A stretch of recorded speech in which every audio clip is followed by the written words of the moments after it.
Kakati voice note efulumye ye ya mukyala wa Chameleone Daniella, era nga voice note eno eraga nti nno Daniella yayawukana ne Chameleone.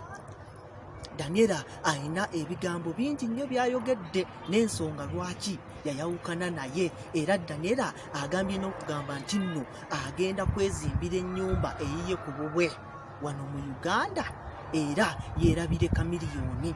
N'agamba n'okugamba nti nno Chameleone akyali muto nnyo era asobola okufuna abakazi abalala ab'enjawulo. Jjukira nti Chameleone yasiraamuka era musiraamu kati asobola okubeera nga alina zihaki ze oba nnya oba mmeka nga serebu mumanya ate nga musiraamu awedde emirimu alhaji.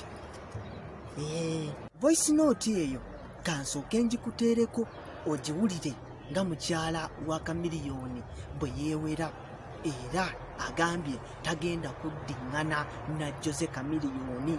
Kale kwegamba Chameleone bulijjo kati ennaku zino tumulaba ali singo nga tetumanyi lwaki ali singo, naye Daniella avuddeyo n'akiralifayinga ensonga eri wakati waabwe ababiri abaagalana bano.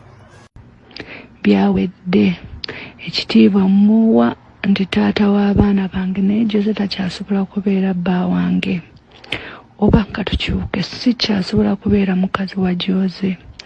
Ngenda nakutandika okuzimba nnyumba eyange e Uganda wadde si mu Kampala, kubanga nenja kuzimba si wala ne Kampala. Nja kutandika okuzimba ennyumba eyange nze ne Jose byagwayo.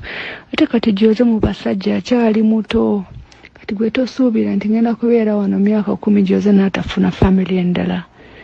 Byaffe byagwayo. Jose kati alinga muganda wange. Oli ku Uganda News Updates, sigalako sigadde nze Roger Malibos.